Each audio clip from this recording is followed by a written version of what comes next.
সব তীর্থ বারবার, গঙ্গাসাগর একবার। হ্যাঁ বন্ধুরা, ঠিক কথিত আছে গঙ্গাসাগর দুর্গম পথ, গঙ্গাসাগর বিপজ্জনক।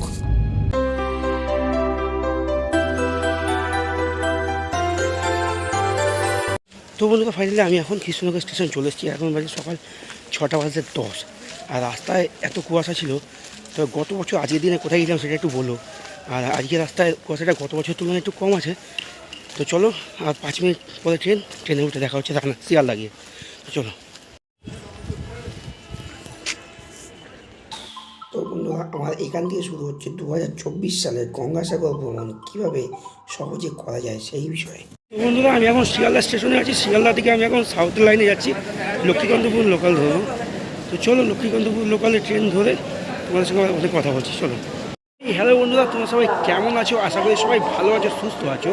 আজকে একটা নতুন ভিডিওতে তোমাদের সবাইকে স্বাগত। আর আজকে আমার ডেস্টিনেশন গঙ্গাসাগর। 2024 সালে গঙ্গাসাগর কীভাবে যাবে, কত খরচ, আর নতুন কী নিয়মকানুন, সেগুলো সব থাকছে আমার এই ভিডিওতে।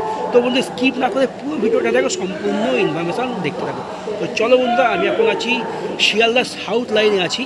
আমি ধরবো লক্ষ্মীকান্তপুর লোকাল। তো চলো, ট্রেনে উঠে তোমাদের সঙ্গে দেখা হচ্ছে। বন্ধুরা, তোমরা যারা জাহাজে করে অর্থাৎ ক্রুজে করে মিলেনিয়াম পার্কের থেকে ক্রুজে করে এর আগে গিয়েছো গঙ্গাসাগর, তাদের বলে রাখি এবছর কিন্তু মিলেনিয়াম পার্ক থেকে ক্রুজে করে গঙ্গাসাগর যাচ্ছে না। এবছর তোমাদের ক্রুজে করে যেতে হলে তোমাদের যেতে হবে কোথায় কোথায় বলো তো? ডায়মন্ড হারবার যেতে হবে। ডায়মন্ড হারবার থেকে ক্রুজে করে তোমাদের গঙ্গাসাগর যেতে হবে মাত্র 2 ঘন্টা সময়। তো চলো, যারা ক্রুজে করে যাবে তারা ডায়মন্ড হারবার দিয়ে যাবে। ট্রেন ঢুকে পড়েছে, ট্রেনে উঠবো এক্ষুনি। আমাদের ট্রেনের টাইমও আর মাত্র 5 মিনিট বাকি। বন্ধুরা, ফাইনালি শিয়ালদা 16 নম্বর স্টেশনে 16 নম্বর প্ল্যাটফর্মে আমাদের ট্রেন চলে এসছে, লক্ষ্মীকান্তপুর নামখানা লোকাল। তো ট্রেন ছাড়বে 9:16-তে, আর 5 মিনিট আগে ট্রেন ঢুকে গেছে। তো চলো এবার ট্রেনে উঠছি। ট্রেন ছাড়বে একদম সোজা লক্ষ্মীকান্তপুর গিয়ে তোমাদের সঙ্গে আবার কথা হবে। সবাই ভালো থাকবে, দেখতে থাকবে। বন্ধুরা, ট্রেন ধরার আগে হোয়ার ইজ মাই ট্রেন অ্যাপটা খুলে ট্রেনের টাইম টেবিলগুলো দেখিয়ে সেটিং করে নেবা। কোন ট্রেনে কীভাবে গেলে সুবিধা হবে দেখে নেবা তোমরা।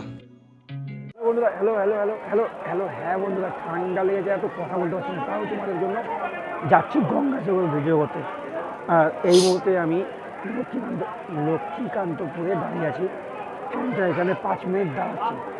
তো ট্রেনটা ছাড়লে নামখানার উদ্দেশ্যে যাবো। তো চলো, রাস্তায় গিয়ে আবার তোমাদের সঙ্গে কথা হচ্ছে।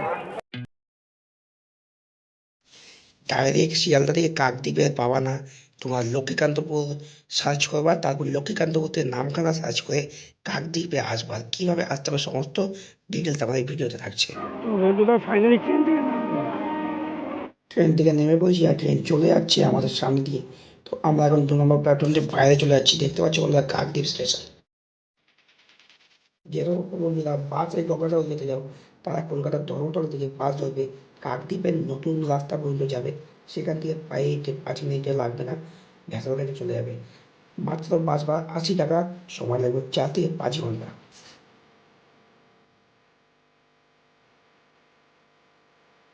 তো বন্ধুরা, কাকদ্বীপ স্টেশনের বাইরে 2 নম্বর প্ল্যাটফর্ম থেকে বাইরে এসে লটাইতে টোটোতে উঠে বললাম 20 টাকা জনপ্রতি ভাড়া। তো চলো, দেখতে পাচ্ছি আমার টোটো সামনে আছে। দেখতে পাচ্ছ সবাই যাচ্ছে গঙ্গাসাগর ভ্রমণ। সব তীর্থ বারবার, গঙ্গাসাগর একবার। তো চলো বন্ধুরা, আজ গঙ্গাসাগর ভ্রমণটি দেখতে থাকো। সব তীর্থ বারবার, গঙ্গাসাগর একবার।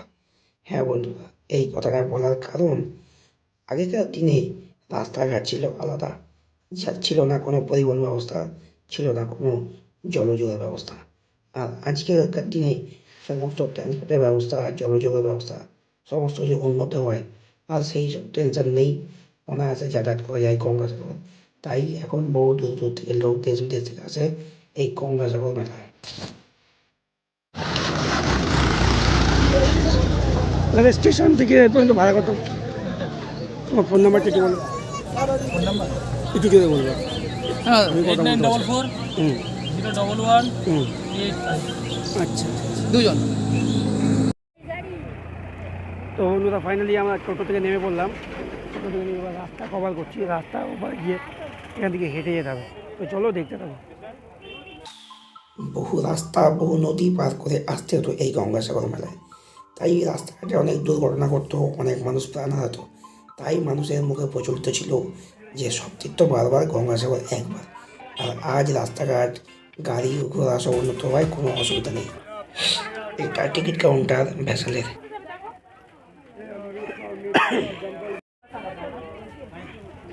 একটা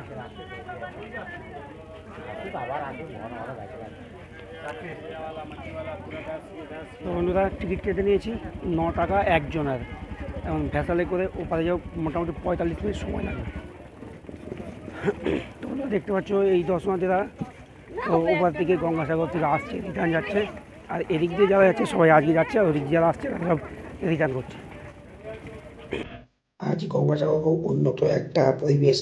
গঙ্গাসাগর রাস্তাঘাট, বাড়ি ঘর, ইলেকট্রিক সমস্ত কিছু উন্নতি হয়েছে। তার জন্যই মানুষ আজকে নির্ভয়ে এই লক্ষ লক্ষ দর্শনার্থী গঙ্গাসাগরের উন্নতিতে সামনে আসতে পারে।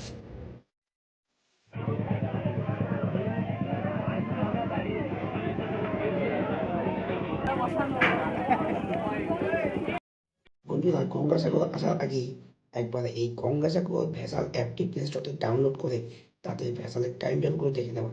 আর গঙ্গাসাগর মেলার সময় টাইম টেবিল দেখে কোনো লাভ নেই, কারণ ভ্যাসাল থাকে অসংখ্য, 5 মিনিট পর পরই ভ্যাসাল থাকে। এই গঙ্গাসাগর মেলায় দেশ বিদেশ থেকে বহু দূর থেকে, ভারতবর্ষে এমন কোনো জায়গা নেই যেখান থেকে এই গঙ্গাসাগর মেলায় পুণ্যার্থী আসে না। পুণ্যার্থীরা আসে একটু পুণ্য অর্জন করার জন্য, একটু ভগবানের আশীর্বাদ মাথায় নেওয়ার জন্য। তাই আসো বন্ধুরা, তোমরাও আসো। আগামী 14ই জানুয়ারি থেকে 18ই জানুয়ারি পর্যন্ত গঙ্গাসাগরের মকর সংক্রান্তিতে পুণ্যতিথিতে পূর্ণ লগ্নে গঙ্গাসাগর মেলা। তো অবশ্যই সেই সময় আসো, এসে একটু মাথায় পূর্ণ অর্জন করে নিয়ে যাও।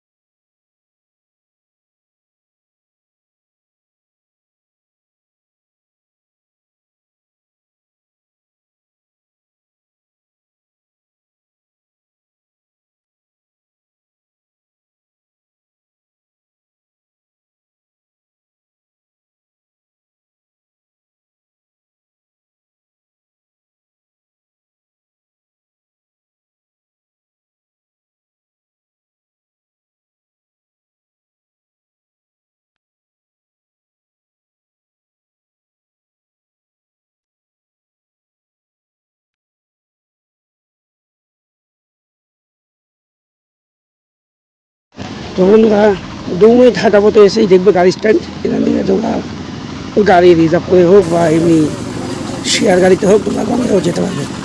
তো চলো, আমি কিসে যাই দেখতে গঙ্গাসাগর। আমি একাই দেখছি। তো বন্ধুরা এখানে বাসও আছে, তোমরা বাসেও যেতে পারো। অটো ভাড়া 50 টাকা গঙ্গাসাগর, বাসে কত নেই। কত করে ম্যাজিকে? 50 টাকা লোকাল ভাড়া। সবেতেই 50? বাসে কত? বাসে 40। ও ম্যাজিক কোনগুলো ছাড়বে? এই যে আমাদের ওই যে সামনে খালি আছে দেখো, সাদা ম্যাজিকটা মাত্র তোলা আছে। কতক্ষণ পরে? এটা তো বন্ধুরা ফাইনালি আমি ম্যাজিক গাড়িতে যাচ্ছি, 50 টাকা ভাড়া, আর বাসে 40 টাকা ভাড়া। ম্যাজিক আর অটো গাড়িতে গেলে 50 টাকা করে পার হেড, বাসে গেলে 40 টাকা। তো আমি ফাইনালি ম্যাজিক গাড়িতে যাবো, সামনে বসে আরামসে যাব। কারণ আমাকে ভিডিও করতে হবে, একাতেই তো গলার অবস্থা ভালো না, তাও তোমাদের জন্য কষ্ট করে আমি এসেছি সঠিক ইনফরমেশন দেওয়ার জন্য। তো চলো দেখতে থাকো। তো বন্ধুরা ম্যাজিক গাড়িতে উঠে পড়েছি, গাড়ি ছাড়লো। তো এখান থেকে কপিলমুড়ি আশ্রম গঙ্গাসাগর 30 কিলোমিটার। তো চলো দেখতে থাকো।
বন্ধুরা ফাইনালি এখন গাড়ি থেকে নামলাম গঙ্গাসাগরে।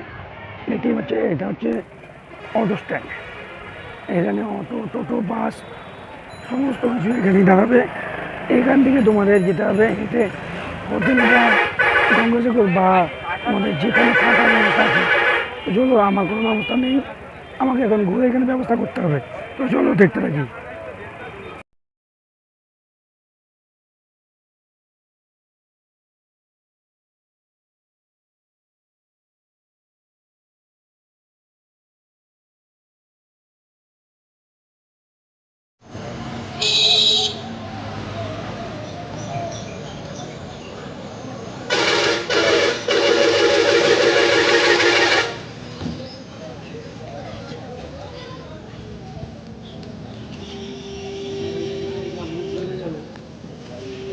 যদি ভারতের বাসে থাকে তাহলে একটু কাছে হবে, সেই কারণে আমি যাচ্ছি ভারতের বাসের দিকে। তো চলো দেখি ভারতের বাসে সিঙ্গেল বাস যেমন দেয় না, ডবল করে দেখি। এ বন্ধুরা, গত বছর আগের দিন আমি গঙ্গাসাগরে এসেছিলাম। সেদিনকে ছিল অনেক ক্রাউড, ছিল অনেক লোক, ছিল খুব কুয়াশা। কিন্তু এবছর লোক সংখ্যাটা একটু কম আছে আর কুয়াশা নেই। তো চলো দেখতে থেকে আমি কথা বলতে পারছি না, হাসতেও পারছি না, কারণ তোমরা হাসবে আমার গলা আওয়াজে। এই কারণে চলো, যেমন হবে সঙ্গে থাকবে, দেখতে থাকবে। আর দেখতে ওটা অভাব নেই, চলো আমি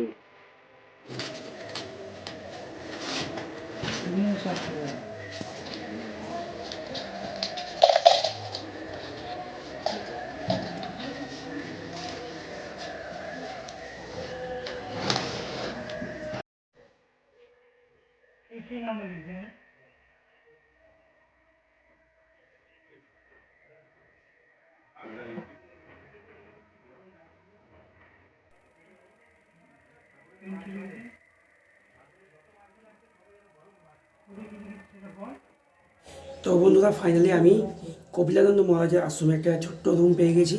আমার আর কোনো চিন্তা নেই। এইবার আমি এই বছর গঙ্গাসাগরে গত বছর যেমন ভারত আশ্রমটাকে আমি তুলে ধরেছিলাম, এবছর আমি তুলে ধরবো কপিলানন্দ আশ্রমটা। তা সত্যি কপিলানন্দ আশ্রমটি খুব সুন্দর, নিরিবিলি পরিবেশে, সঙ্গে রয়েছে একটা বড় পুকুর। তো সমস্ত কিছু থাকছে তোমাদের এই ভিডিওর মধ্যে। তো অবশ্যই তোমরা ভিডিওটা দেখতে থাকো। আর অবশ্যই গঙ্গাসাগর আসলে কপিলানন্দ মহারাজের আশ্রমে অবশ্যই আসবে, এসে ঘুরে যাবে। তো চলো বন্ধুরা, দেখতে থাকো, সঙ্গে থাকো, আর আমাকে এগিয়ে যেতে সাহায্য করো।